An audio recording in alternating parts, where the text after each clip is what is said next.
Hello and welcome to This Week in Cleantech, a 15-minute roundup of the biggest stories in climate and clean energy this week. Today is Friday, October 24th, 2025.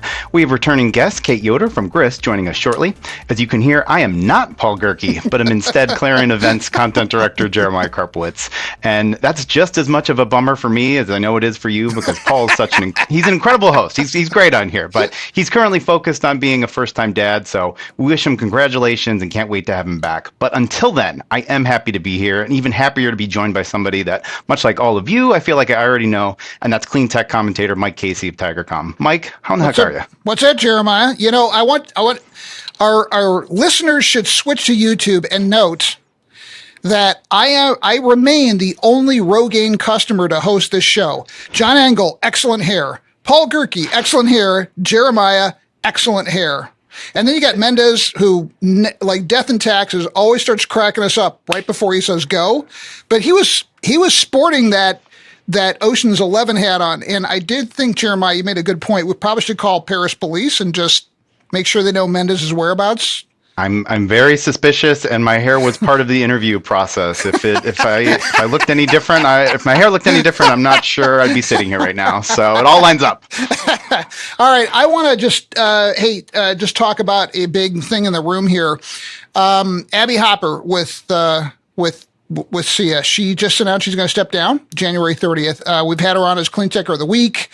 I'm going to say, as someone who's been around the space for a while, these association jobs are not easy. Having not done one before, but been up close and seen them, it's always struck me it's like being the church minister, where you are succeeding if at any time only a quarter or a fifth of the congregation wants you out. But I think it is safe to describe her tenure as being a one of growth. She's a growth CEO. RE attendance, way up. SIA headcount and budgets, up. Industry growth, 10x during her term. Obviously, that is a child with many, many, many, many parents. And I got to figure, as a friend and someone who's seen from a distance, these decisions are big ones. I am confident that it's been weeks in the making, but Abby messaged me this morning saying she's confident she's leaving SIA in a strong position and is looking forward to taking some time to focus on her new husband, kids' graduations, and starting a new professional chapter. So as they say, a mentor of mine said once, hate to see you go, love to see you grow. Also want to add 2 listener shout outs. David McDougall said he's been active in solar for 25 years and says this is one of the best resources in his toolbox.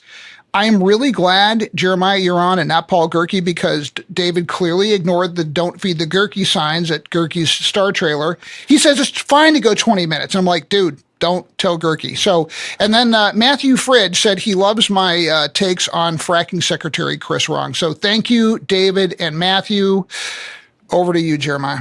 Yeah, Chris, a lot more to talk about Secretary Wrong coming up. But we want to thank all the listeners who I know have told Paul how much they're getting from these episodes. So keep sending those messages to him and over to me as well, because we really do want you to be part of the show. So you can nominate the stories that caught your eye each week by emailing me. I'm Jeremiah Karpowicz at Jeremiah.Karpowicz at ClarionEvents.com. There's a lot there. I'd spell that out. That might take us the rest of the episode. So I'll just say it's probably easier to find me on social media. I'm on LinkedIn. I think I'm still on Twitter. I'm not sure. I'm going to have to double check on that.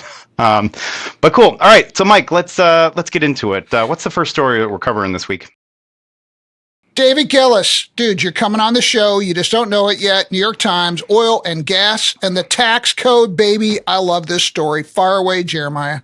Yeah, so at the Climate Forward event last month, Gillis asked Energy Secretary Chris Wright about the administration's move to hold back clean power. Wright called clean energy tax credits, quote unquote, subsidies, and said it was time for those industries to, again, quote, walk on their own, which, yeah. Wright is a former fracking executive. He also claimed that there were no subsidies for fossil fuels, saying oil, gas, and coal companies are huge, quote, again, quote, huge taxpayers and don't have any subsidies that I'm aware of. But Gillis notes, fossil fuel companies have benefited from specific elements of the U.S. tax code for decades, and those industry-specific tax preferences continue to increase their returns on investing in oil and gas. In 2023, U.S. coal, oil, and gas interests received more than $16 billion in government subsidies, according to the Fossil Fuel Subsidy Tracker. Oh. Another group, Oil Change International, estimates that it's actually 34 billion, and much of that support comes from tax code provisions that have existed for more than a century. So, Mike, I know this has come up previously, like just this concept of how there's no oil and gas isn't being subsidized and renewables are. Well, really? Thank you for putting the softball right on the tee. It's like it's right there. So, it's you're tempted to ask, "Hey, Chris, what's wrong with you?" Like, dude, you're the line in this story, which we're not living through the times we're living in. This would be a national embarrassment, but the bar is quite a bit higher these days.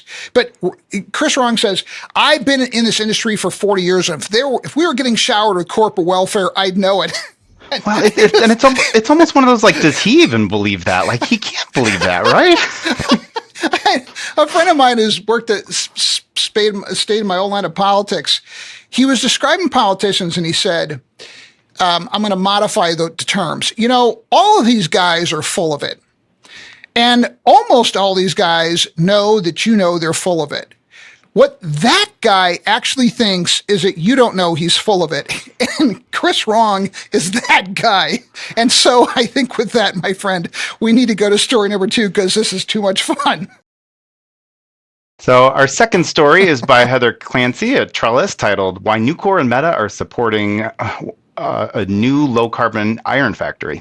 Hey, greetings, Heather Clancy. We had her on during the pandemic on our journalist roundtable. She was a rock star. Backed by $50 million grant from Breakthrough Energy Catalyst and corporate contracts with Meta, Nucor and others, startup Electra is building a 130,000 square foot demonstration facility in Colorado. Go big or go home, I guess. Plant will produce 500 tons of low carbon iron annually using a low temperature electrochemical process powered by renewable electricity, avoiding the coal burning blast furnace method responsible for steel's 8% carbon contribution worldwide to global carbon pollution. Nucor, the largest steel producer in the U.S., will buy some of that iron, while Meta will buy environmental attribute certificates related to its production. The plant will also benefit from an $8 million state tax credit. Jeremiah, your thoughts? It lines up with wider trends that we're seeing around the adoption of low carbon steel. I mean, it's slowing down due to booming construction demand in countries such as China and India, and what has become a very complicated tariff landscape here. Major buyers like GM and Ford have pledged to purchase greener steel, but globally, supply still falls short of what's needed to meet these commitments. And you can see with the two. I mean, Electra aims to perfect its process, improve its product's quality ahead of much broader market launch. And the term that we didn't mention here at all is data centers, but like that's mentioned in the article itself. And just what does it mean to fuel and meet this demand that's coming from there? Like all of it's connected. All right, Mr. Content Director, when Paul Gerke comes back, I want you guys to debate between, is it data centers or data centers? I think it's data, and I think that Paul Gerke, he's kind of like had the mismatched socks no one wants to tell him about. Like, he's wrong on this. You just come back, take him by the hand, gently lead him over and go, dude, it's data. He's going to have an opinion on that. I mean, he's told me about his opinions on the Oxford comma. So we're going to have a lot to talk to him about, aren't we? Mike, what's our third story? Krista Marshall, E&E News, DOE cancels more than $700 million in battery manufacturing projects. Jeremiah, it's a good thing you're going first, friend. We don't need battery or manufacturing projects, do we? So the DOE has canceled 5 grants totaling more than $700 million for battery and manufacturing projects. The first confirmed cancellations are from a larger list of potential cuts that are circulating within the agency. These cancellations are among the largest so far in advanced battery manufacturing. They're affecting planned facilities in red states such as Kentucky and Missouri. It also affects projects backed by the 2021 bipartisan infrastructure law. The biggest canceled project is the $316 million project for Ascend Elements, and that was meant to support a $1 billion Kentucky plant that would make battery components from recycled EV materials. The company said the battery components would compete with supply that now comes primarily from China. Mike, so much there. The paranoid crazy take would be that people are getting rid of good-paying domestic manufactured storage because they want to talk about the intermittency of renewables. But let's assume that that they're not that well coordinated. Just earlier this month, we covered a Reuters story about how DOE will take a 5% equity stake in Lithium Americas Corp and a separate 5% stake in the company's Thacker Pass lithium mine joint venture with General Motors, slated to become the largest lithium source in the Western Hemisphere. So one has to wonder what the greater strategy is when the government is vesting to secure domestic lithium supplies through equity stakes and mine financing, but it's reversing support for making batteries with that lithium. I don't get it. I don't know about you, Mike. I go back and forth. Like, you see stuff like that and you go, oh, there's got to be a bigger strategy here. It has to be more than just they hate Biden era policies, but like it could be that simple. It's a monkey flying the plane. All right, friend, our fourth story. So our fourth story is by Ryan Krugman at Inside Climate News, titled "New England Says Goodbye to Coal as Merrimack Station Powers Down." Merrimack Station in New Hampshire. It officially shut down in September, years before its scheduled closure. The coal plant had supplied electricity to the region since the 60s, but with declining economics and environmental pressure, its closure marks what could be the end of coal burning electricity in the region. Back in the early 2000s, Merrimack ran at 70 to 80% of the time. Over the last 6 years, it's barely exceeded 8%. That's one less than 9, firing up only when demand spikes. ISO New England, which operates the regional grid, dispatches the lowest cost power sources first. It is sidelined coal plants like Merrimack as a cheaper source of natural gas renewables. Takes precedence. Jeremiah, your thoughts, friend? Gosh, this feels like reality finally catching up with reality in a way that that is good to see, because there's so much reality that doesn't feel like it's reflected. I mean, you just have to look at the numbers. Coal fell by more than 90% across New England between 2007 and 2017, and it was displaced by cheaper natural gas and renewables. ISO New England states that Merrimack Station produced just 0.22% of the region's electricity in 2024.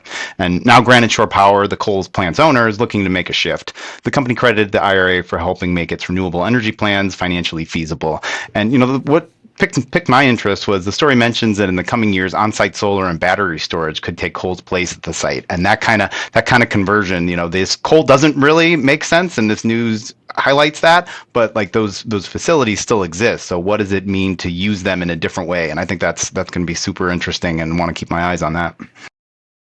Our last story, returning guest Kate Yoder. What's up, Kate Yoder from Grist? Hey, thanks for having me back. Why Democrats aren't talking about climate change much anymore. Just want to note, I know the fossil fuel lobby loves to want to pigeonhole all of us in Cleantech as a cause, as green, as liberal.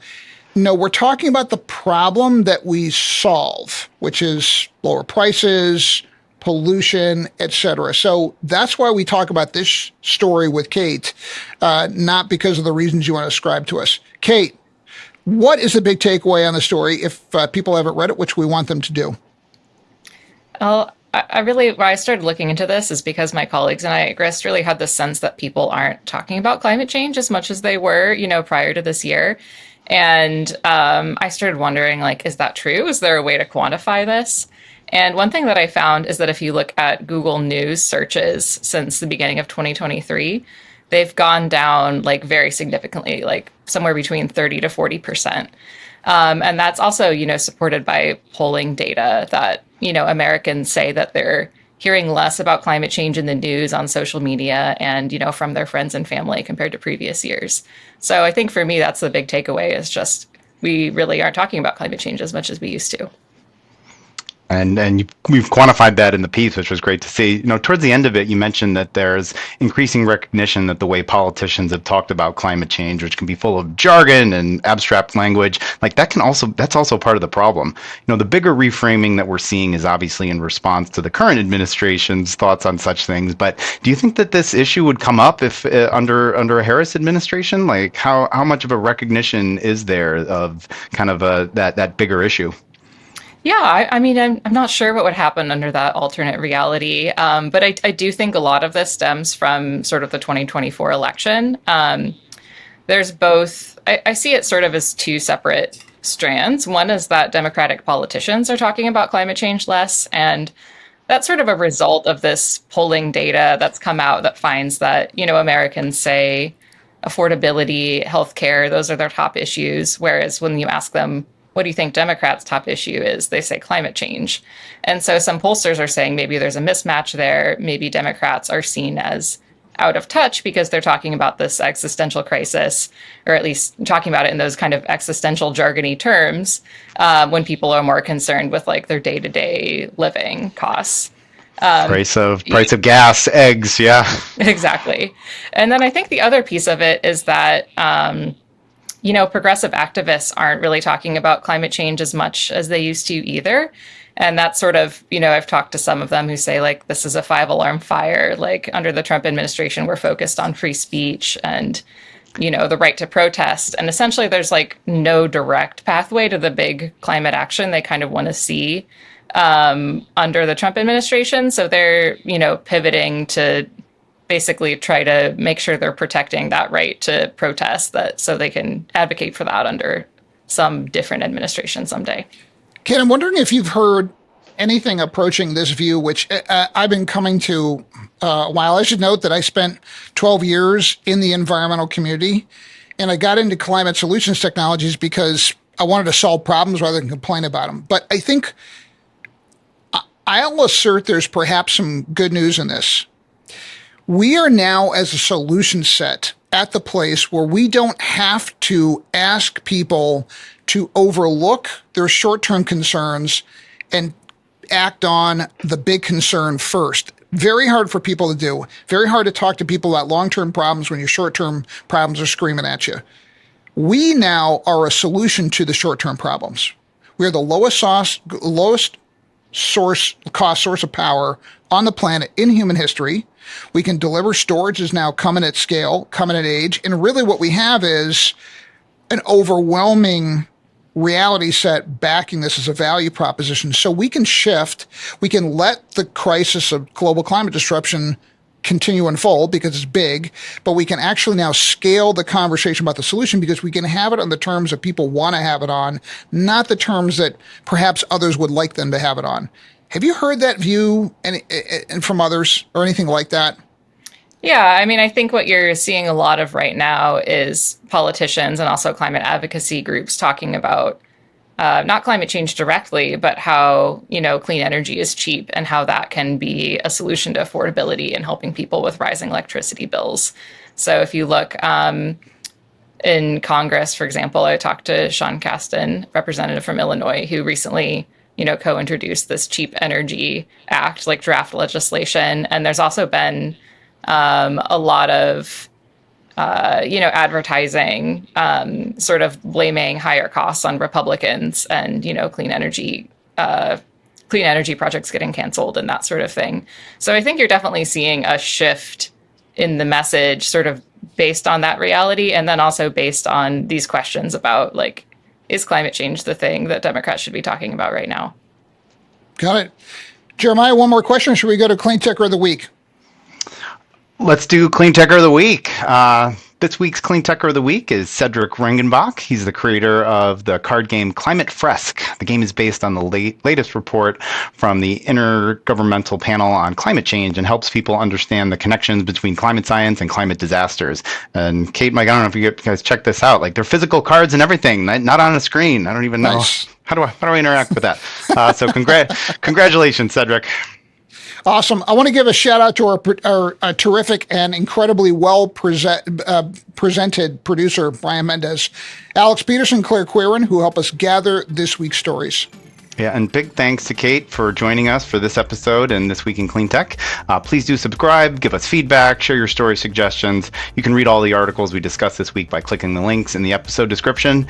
And really appreciate you taking the time, Kate. Yeah. Direct all criticism at Jeremiah, all praise to me. Thank you. We'll talk to you next week.